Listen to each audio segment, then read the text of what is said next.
Hi guys, it's Angie with Fun Endeavors Tie-Dye Lab. Today I'm making a butterfly shirt.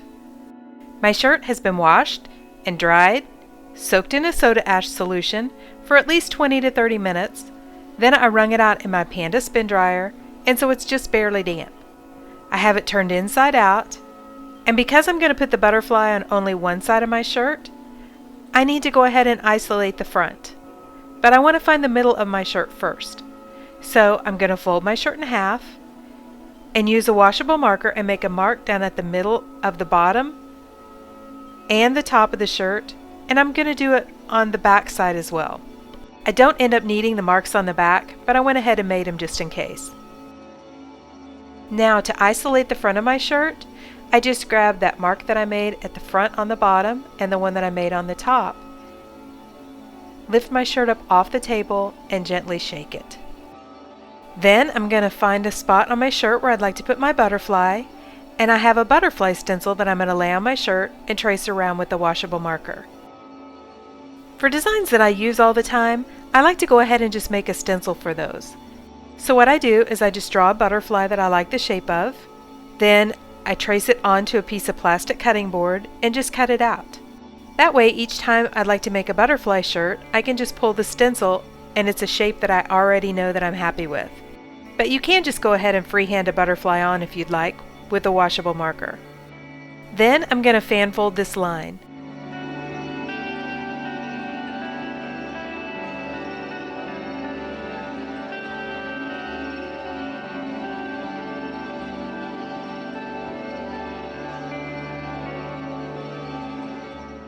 The fan folding gets a little bit harder when you get to the area where the two butterfly wings meet. I know it's difficult to see, but what I'm doing is I'm taking my right hand and I'm pinching that fabric and making my fold, and then I'm pulling that fold into the rest of the folds that I already have made. Just kind of feeding that around there to keep my line straight. You may have to try it several times. Like I said, some of these that are unusual shapes, it's a little bit more difficult to do your fan folds on. And about the only way that it'll get any easier is just by continuing to practice.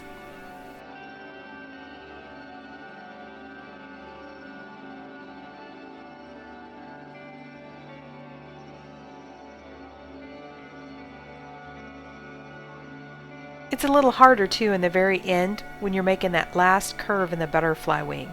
You already have so many fan folds that you're holding on to, and there's so much fabric there that making that curve is a little challenging.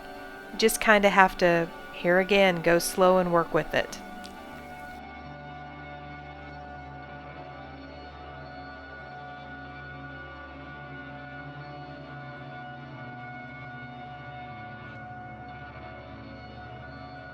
Okay, so we finally have it fan folded, and our line that we drew on is in a straight line.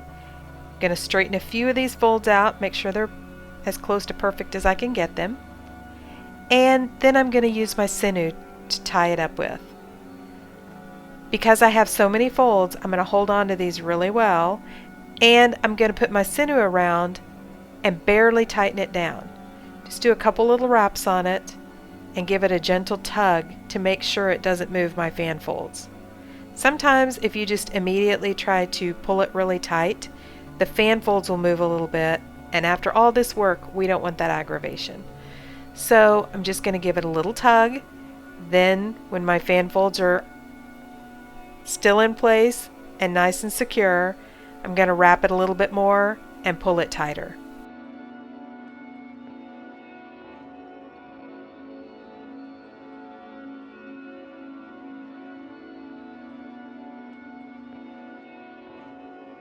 Then I want to put one more little definition line on the outside of my butterfly.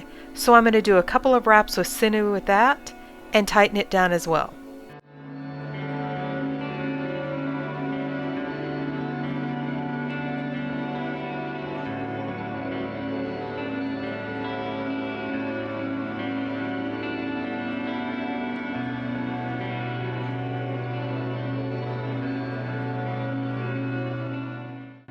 For the rest of my shirt, I decided that I would just go ahead and do a few fan folds in it.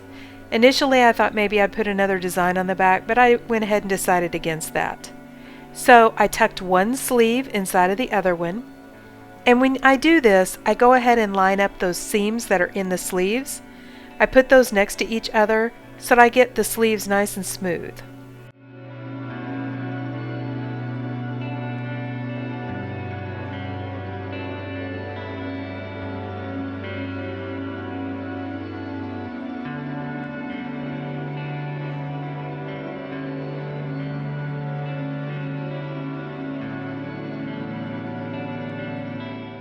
Then I laid my shirt out as flat as I could get it, and I began to put some fan folds in the rest of the shirt.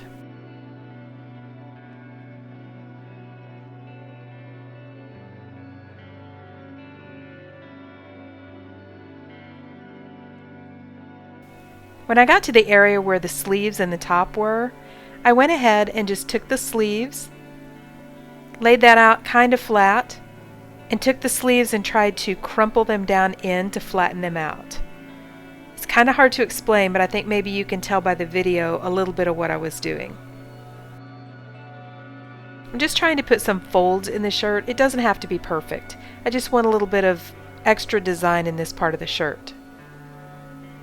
Then I'm going to hold these folds in place with some rubber bands.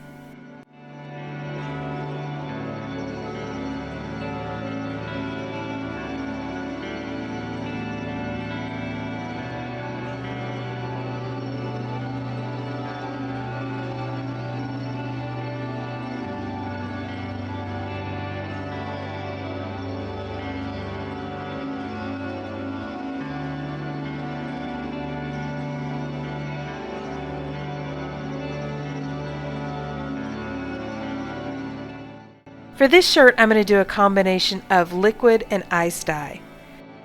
So I have a large tub that I have a rack down in the bottom of.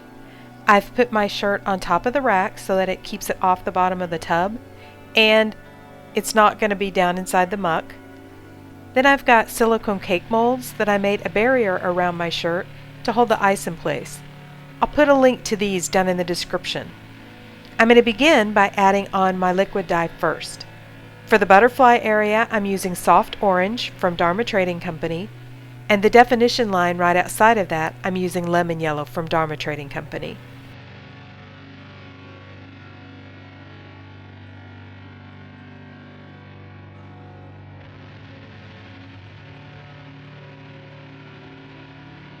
The rest of the shirt I'm going to ice dye, and I'm going to use Brilliant Blue from Custom Colors and Citrus Yellow from Dharma Trading Company.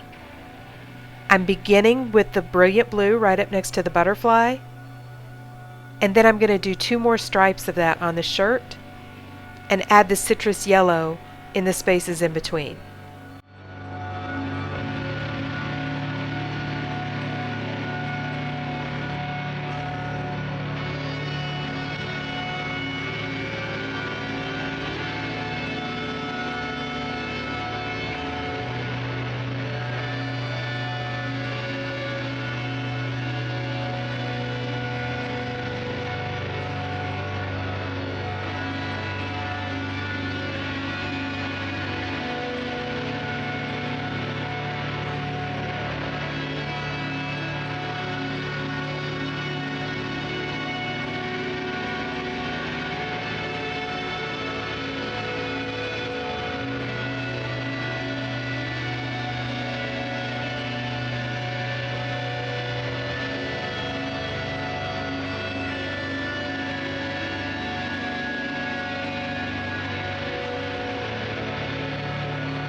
Then I'm going to add another sprinkle of soda ash on top of my shirt.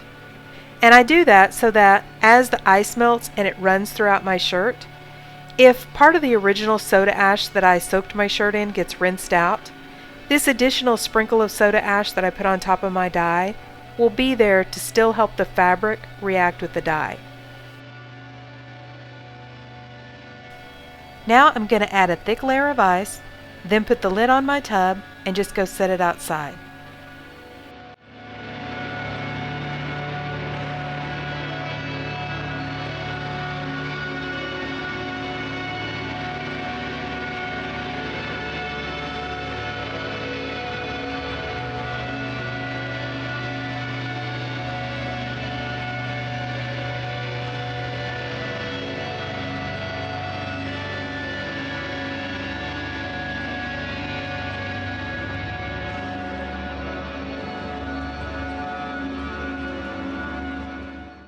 After the ice melted, I came back and this is what my shirt looked like.